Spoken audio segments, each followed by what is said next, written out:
Hello and welcome back to Rev Real Estate School. I'm your host, Michael Montgomery, and today we're joined with Jeff again. How you doing, Jeff? Doing great, Mike. How are you? Awesome. Well, I'm excited to jump into this topic. This is one that we've actually heard from a lot of listeners that they want to dive into this topic. And it's one that I think we're all dealing with, or if we haven't dealt with, we definitely will.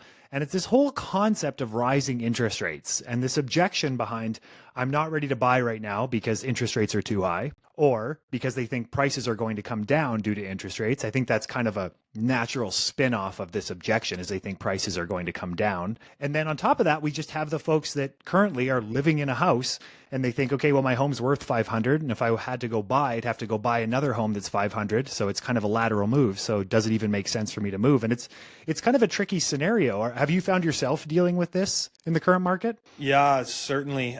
These high interest rates are plaguing people for sure. It's an objection for those who have just started their search.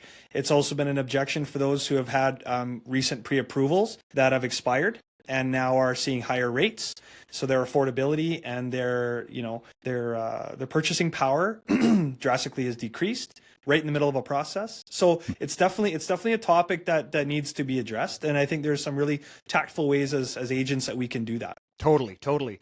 And right before we jumped on the call, Jeff and I were just quickly discussing, and I was just letting him know about the homes that I've bought over the course of my career in real estate.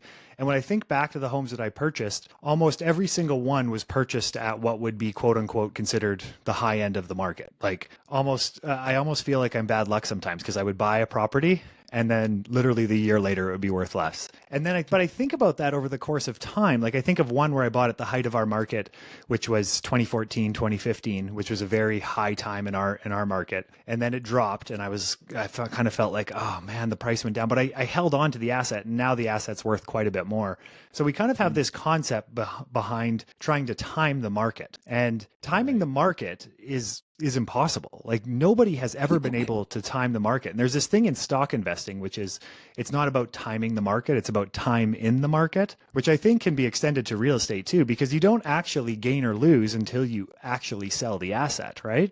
Right. And I think it's really important that we as real estate agents identify what specific market are we talking about? Because when we use that term loosely to talk about whether or not it's a good time or a bad time, it really, really depends on what specific market and segment are we talking about, because that will change your timing one way or the other. Yeah. Totally. Like market segments are going to behave differently. Like I think of our market, and our market is very heavily tied to oil and gas. And during like 2015 to 2020, our market was basically in a nosedive. And what was interesting though, is the market as a whole was in a nosedive. But if you looked at like the average single family residence, which around that time for us was probably, call it 500 to 650, like that market really wasn't impacted during a downturn. The luxury market and the condo market was heavily impacted, but that segment of homes that people constantly always want was less impacted.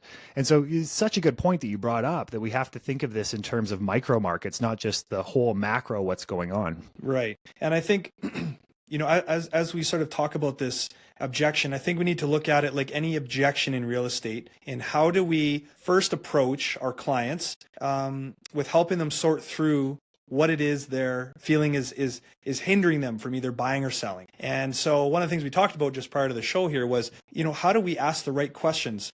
Oftentimes, I think whether it's this objection with interest rates or it's any other objection for that matter, I think one of the great takeaways here is that we need to understand that what could be an objection on the face value is not actually the real and true objection to them making a sale or selling their house or purchasing it. So I think it's important that we try to build, so if I back it up a little bit, I think it's super important that we build that rapport well enough and quickly enough that we can have that relationship capital to ask deep questions about where they're at, so that we can gain as much information as we can in order to help them with the whole financial picture as best we can as agents. I'm not saying we step outside our sort of realm and become accountants all of a sudden, but I think certainly being able to point out certain things by asking the right questions and having deeper conversations rather than maybe being impulsive and saying, I know interest rates are high, maybe you should wait till next year. Yeah.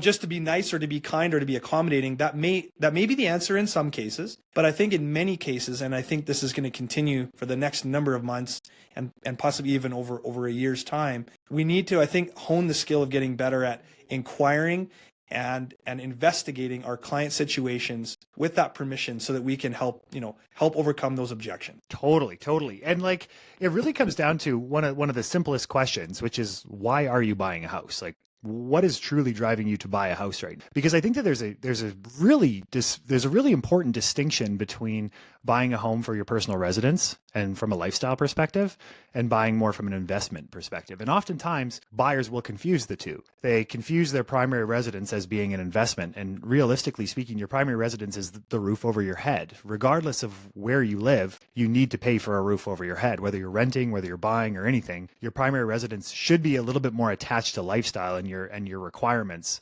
Now, of course, we can always blow that out of proportion and live beyond our lifestyle. But really, what has you thinking of buying at this point in time? Why are you buying a home? And getting to the bottom of that question.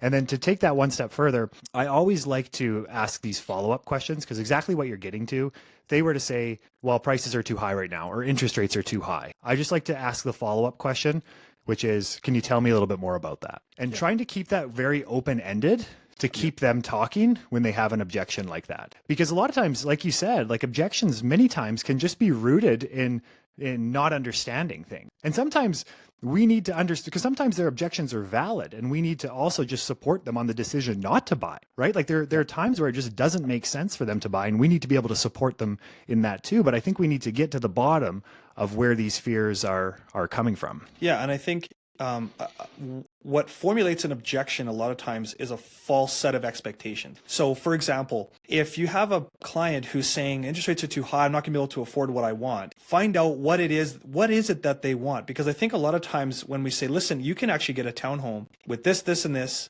at this price or this price, and they had no idea, because their expectation of a townhouse was something other than what's actually being presented on the market. If you can all of a sudden show them something that breaks down those expectations of what they can purchase, the quality or the quantity or whatever it might be, if you can help to overcome that, that's going to blow that objection out of the water, because it's going to help them understand it actually doesn't matter what the interest rates are, because I can see now that I can actually get what we're looking for. Mm-hmm. So yeah, I think that's part of it. Right. And it's also kind of thinking in terms of the interest rates in more of a long-term perspective than the immediate pain. Like, I just had a call with one of our mortgage brokers, and they just said almost everyone is getting these 3-year mortgages right now, right? They're getting these 3-year mortgages with the understanding that interest rates could very easily come down in that period of time. And kind of the question is, like, whether you're living in a rental or whether you're living in your own primary residence that you've purchased, you do pay a mortgage either way. You either pay your landlord's mortgage or you pay your own mortgage. Like, there's always some amount of payment that's going in,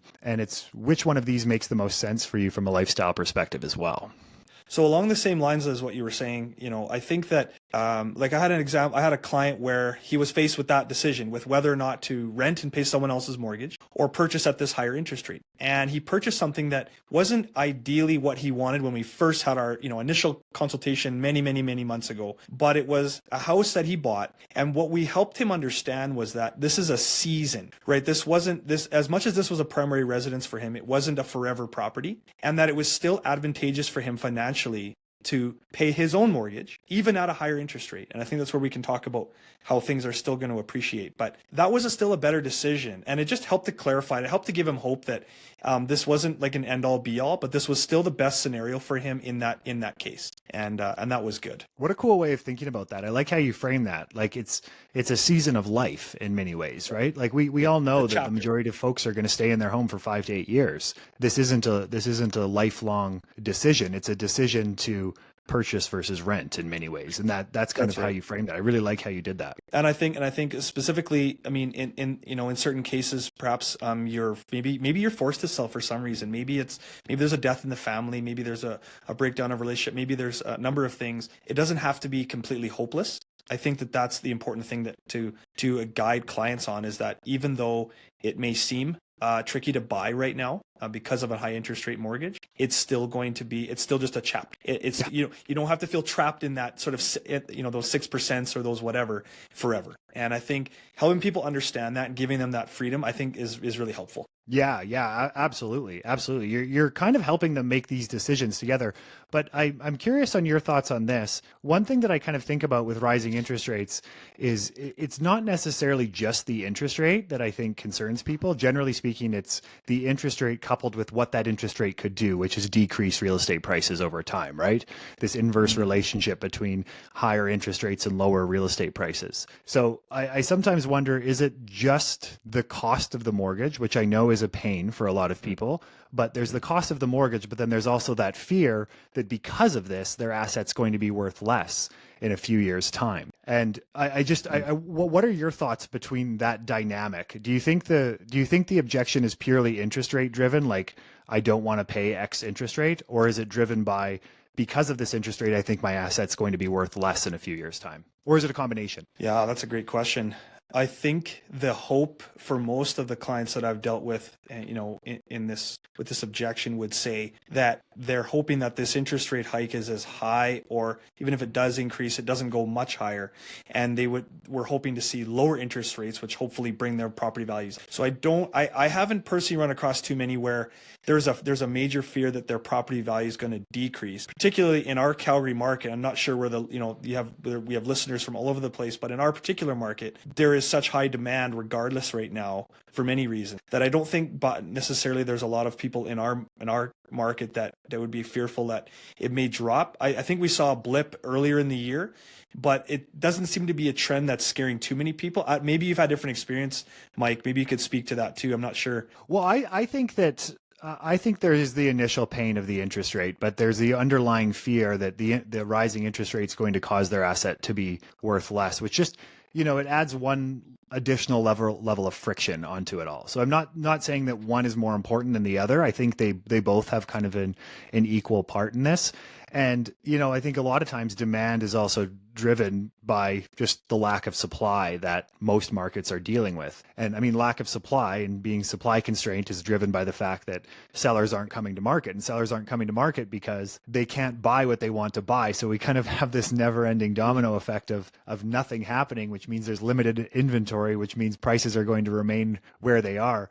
But exactly what you're getting to with this, and exactly how you said, like you don't see this fear of potentially prices dropping. But then the question really is like, if we can't predict prices, which nobody can, right? Nobody can predict prices. The only thing we can know for sure is what values are right now and what the interest rate is. So if we can't predict what a few years is going to look like, then theoretically we have a decision to make. What would really be worse? Would it be worse to buy now and in 2 years' time have your asset be worth a little less? Or would it be worse to buy now, or not buy now, I should say, and then have your future house be worth more? So that's kind of confusing, but let me say it again. So would it be worse to buy now and the home is worth less in 2 years, or not buy now and the home be worth more in 2 years? Like, which one of those pains do you want to is most comfortable for you? And I think if you can overcome that hurdle with a buyer of which one of those pains you're most comfortable with, you kind of get at the point of this pricing thing. Interest rates are separate,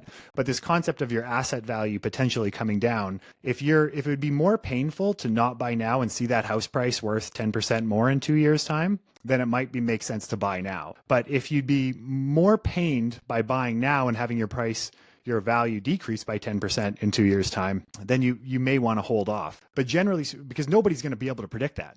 No human ever can predict that. Yes, we can all kind of throw out our assumptions on what we think is going to happen, but nobody's going to be able to predict what's going to happen in those real estate markets over that period of time. So you really just have to determine which one of those is something that you can stomach and which one you can't. Yeah, and then it goes back to, what is your long-term goal here? Is your goal to sell it in a couple of years? Well, then, yeah, you may be taking a risk one way or the other. But I think most, most economists and most, financial professionals that have a lot more to say than I would say, you've got to be in your place for at least 8 to 10 years. I mean, or at least you've got to own it. I mean, if you want to go through a full cycle, and you may see dips and you may see rises, I think that helps people understand that even if there's dips, that it's still a long-term goal, right? Real estate is not always a quick sprint to get, to make money, although it certainly can be. But if you're afraid that in 2 years it may dip, then you may have to reframe what your goal is with this property and how long should I retain it in order to see that increase. That's such a good point, right? Like, because again, we're getting back to this concept that you don't realize a gain or loss until you actually sell. Like, we all get excited Right. when the value of our properties goes up, but do we actually see that value as money in our pocket? No. I mean, unless we refinance or something, which not a lot of people are doing right now. But that being said, we don't realize the gain or loss until we actually dispose of the asset. And so if your goal is to sell the asset in 2 years, and realistically, like if I'm talking to a client, the client says to me, yeah, this is a 2-year home, I'm going to double down on the questioning around that and determine if it's even makes sense for them to buy. Because just the sheer cost of selling too, right? You have expenses when you sell. Does it actually make financial sense to buy if you're holding it for, if you know you're going to hold the property for 2 years? In some cases, yes, but I would argue in a lot of cases, no. And I think it's also our responsibility, our duty in many ways to clients to help them determine what makes the most sense for them. And sometimes it's talking them out of a buy or a sell. Yeah, yeah. And again, I don't, and it's not really in the scope of the of our discussion, but I would certainly advise buyers and sellers to seek like really good accounting advice, because there are ways to invest money to sort of circumvent some of these interest rates. If you're a corporation buying property for income purposes, there's tax benefits on the interest that you're paying. So like there's a lot of different other tools I think that are out there that maybe even a new time buyer or a second buyer may not be fully privy to or know about. So it's always best, I think, too, in that objection phase to say there might be other ways to sort of overcome some of this at least initial like grit of the interest rate, and even long term, how can my portfolio in real estate circumvent this interest rate rise and fall? Like, how can I have a portfolio that's more steady, that I'm not worried about that initial hit at 6% or 5.5% or whatever? Totally. Such a good point, because honestly, when you look at real estate wealth, it's not created over a 2-year span, right? Very little wealth in the world, like, the overnight millionaire thing, that just doesn't exist. And real estate's no different. It's the time that one spends in this. But the question I have for you is, as we're starting to get into these conversations, there's also just, I think, this hurdle that agents have to overcome, which is, how do you actually have this conversation in a diplomatic way with somebody without showing bias for wanting them to buy? So if I'm talking to you, am I having a conversation with you that is kind of moving you down the road that I want you to buy? Because there's incentive for me, which of course is helping you buy and commission. So how do we have this conversation in a delicate way that doesn't actually guide them down one side or the next? Because I find this conversation to be a challenging one for us to bring up as real estate agents. Do you have any like initial reactions or thoughts around that? Yeah, I mean, I think that our job is to present, all the information that we can. And if that information ends up guiding them towards making a purchase, that's wonderful. I'm really a believer that we don't make people do anything. I think that even if we're using the right words and the right questions, and we are leading a series of questions, or we're leading a conversation, I'm not making their decision. So I don't think that as long as we're doing it ethically and we're providing both sides of it, I don't think there's anything wrong there. Certainly not. And I think as real estate agents, our consciences can be clear that at the end of the day, and I like one of the things in our Rev course, Mike, that I think was brought up, that I always tell clients, you guys are the boss and I'm the expert. Right. And I love that. And particularly in this case, because we're talking about people's finances and we're talking to them about making a big purchase in maybe what they feel is a volatile market with high interest rates. And so as long as I'm doing my job and I'm giving them all the information, I could be guiding them that way. But at the end of the day, they know that they're in the driver's seat. And as long as they know that, it doesn't really matter what else I say in that sense. So I mean, that's just my initial reaction, but I think that's helpful. Oh, yeah. And I think that how you go into this conversation is key. And how you said you go into it with this concept of, look, I'm here to help guide you through this, but you're the boss, you're the decision maker within this. But I also think it's very important when we're bringing up this conversation to show both sides. And we've talked about this. We talk about this in the sprint quite a bit too, where we use a lot of language around letting clients know that there's no right or wrong decision. And oftentimes when I'm going into these conversations that can be quite delicate, and I don't want to show any level of bias, because truly, I think both of us, as well as probably anybody listening, yes, of course, we need to make an income, but nobody here wants to push somebody into buying a house that they don't want to buy. Nobody wants to get somebody into a home just for the sake of a commission. That's just that's so old school in the approach of real estate. And a lot of folks now understand in real estate the value of retaining the client. You and I have talked about this a lot too. It's like, you have a listing that doesn't end up working out, or a buyer that doesn't end up closing on something, and you kind of get down, and the question we always have to ask ourselves is, did I retain the client? Because what's most important is client retention. That client is worth, the lifetime value of a client for us is worth tens, if not hundreds of thousands, when we think of the network effects of people that they can refer. So that one transaction to us is really not worth that much. It's the client that's worth so much more over time. So I love how you're framing that and going into that. And I always let them know there's no right or wrong, and you have to lay out both sides. And I also tend to use this one line when I get into these more delicate situations.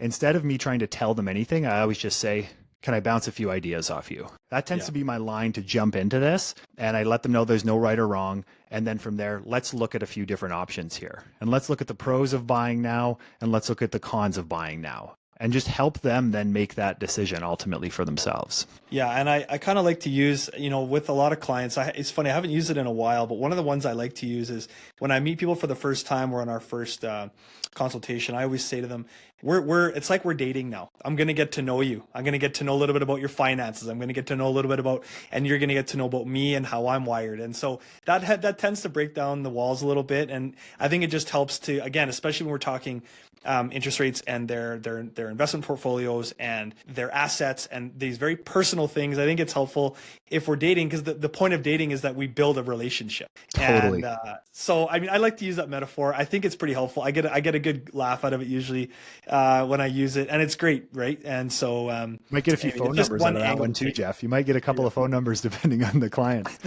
But you know what? I think that there's a couple of things that I really like that you're bringing up right there, and I think you're also using the power of metaphor. And the power of metaphor in real estate and in sales can be so beneficial because we tend to get very focused on this transaction. Can we compare this to something else? And that's exactly what you're bringing up. There's actually an instructor. I love a good metaphor. I know, totally. Yeah. And I honestly, like, if somebody in sales uses a metaphor with me, like this is how it would be like in the real estate training world or in real estate. I'm like, oh, I get this person. They get me. Like, I really like that. But it reminds me, there's an instructor that I work with, and he uses the same metaphor, but he uses it when he's trying to get a buyer to sign a buyer rep agreement.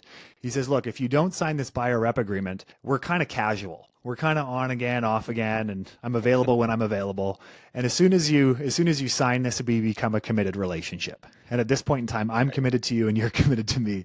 And it reminded me of that, because I think those sort of metaphors are quite powerful, because that is truly like that is the relationship that we're getting into, minus, I guess, certain elements of those relationships.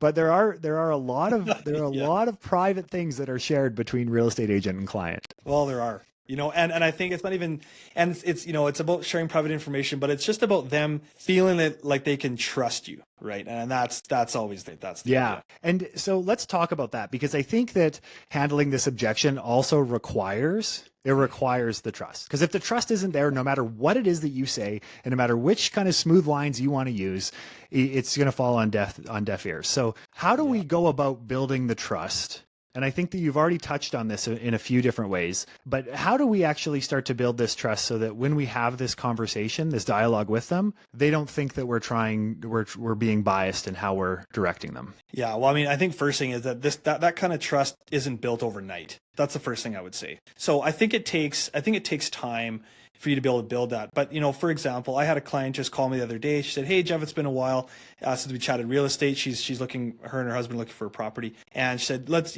talk to me about what's going on. And I think, she trusts that I'm going to give her the straight story, right? That we're going to present both sides. We're going to give them all the information. But that kind of relationship it took doing a transaction with her, and it took, a year after that, right? I think it's, so you build it over time is the first thing I would say. But if it's like a quick phone call and someone's asking you, I think you just have to be calm and tell them what you know and tell them what you don't know. And be comfortable saying, you know what, listen, I know what these interest rates are doing from this perspective, but I don't know what it might mean for you, for others. So can we have another conversation? Can you tell me more about your situation? Whatever it is, right? Asking further questions. But I think it's genuine, authentic line of questioning. and a trust built over time. That's going to get us there. That's so well said. That's so well said. It is not built overnight.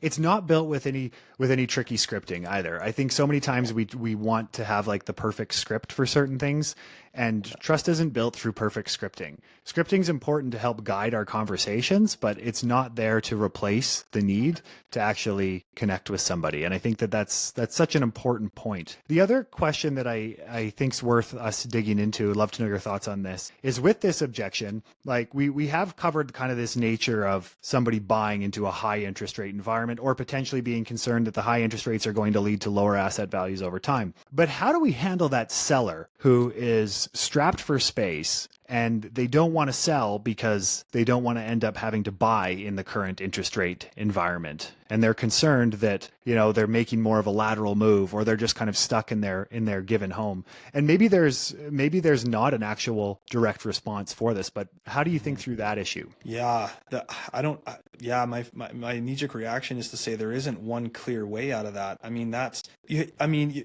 only thing you really could do would be to help the seller be really transparent and truthful about what their financial situation is. Whether or not they tell you at all, it's not the point, but just for themselves, like, where are you at? Can you afford to do this? If the space is truly not working for you, what is that costing you? Like, mentally, psychologically, compared to buying a bigger house and being in a higher interest. And the other thing is then is space is that the biggest reason you're moving? Or is that simply a mask for something there's a greater move? Maybe it was a past relationship. They need to move out of the house and they're using space as that excuse to not move into something bigger, and then the interest rate thing comes in very quickly after. Mm-hmm. So I still think it's helping the client be very honest with themselves about, like you said in the beginning, why are you moving?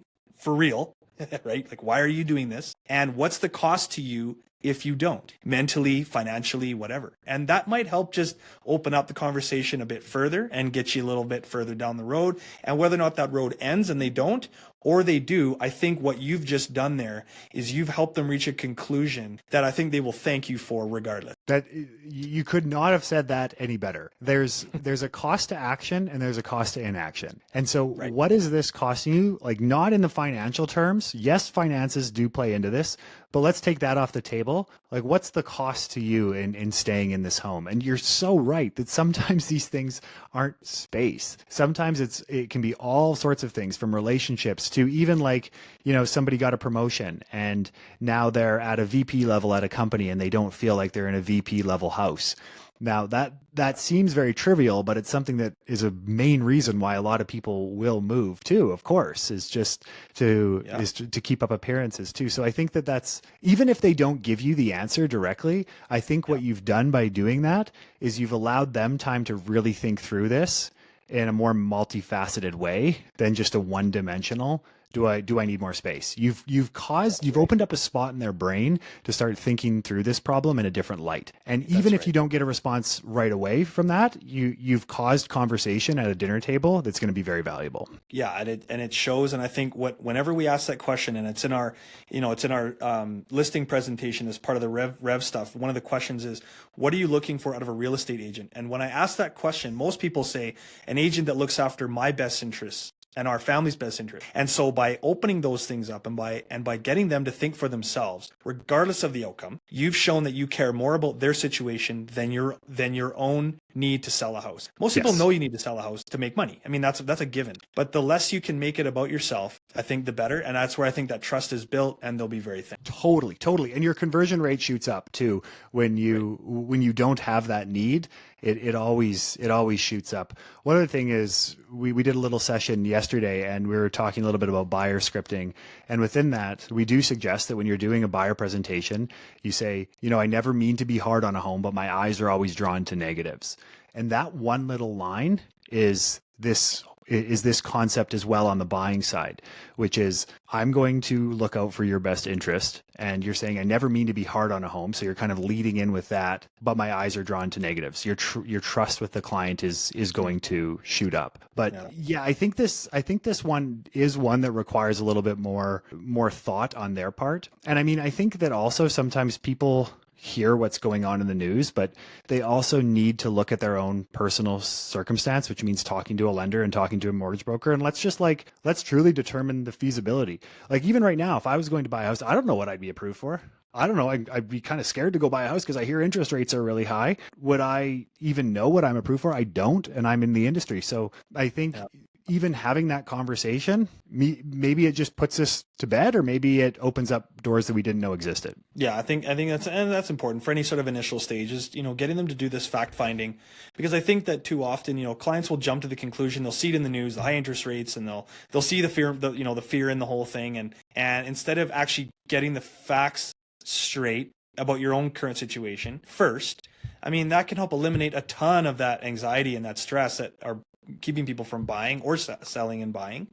So I always tell people, let's do the fact finding. Like here are the resources. Go and make some calls and do this. And a lot of people, I've had clients where they didn't realize they could port their mortgage to the new property. Like they didn't even realize that was an option. They're paying a great rate for the next 3 years. They can do so. I'm not saying the same is for everybody, but certainly you got to find out the facts, and hopefully that helps to bring them down a bit. Yeah, exactly. And these things are proportional too, in the sense that, if your concern is that real estate prices are going to drop and you currently own a house and you're waiting for prices to come down, well, we also have to consider the fact that you have to sell your home. So this concept of buying and selling in any market, it tends to almost be a wash in many ways, right? Because I mean, it does depend on what market you're buying into and what market you're selling. There is some considerations there, but generally speaking, it's going to be proportional. So if you're going to buy in the future and prices came down, we shouldn't bank on your home being worth what it's worth today. You also shouldn't bank on the fact that you're going to buy a home for the same price you're going to buy today. And then conversely,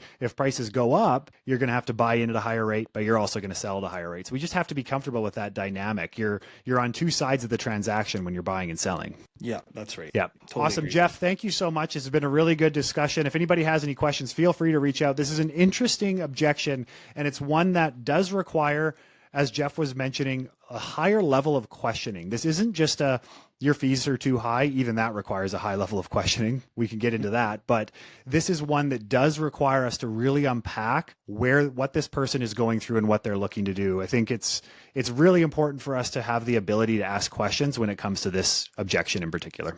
Yeah, it certainly is. Great topic. Lots we could probably spend another hour talking about. But yeah, it's been a good recap of how we can approach this hopefully better. You bet. Absolutely.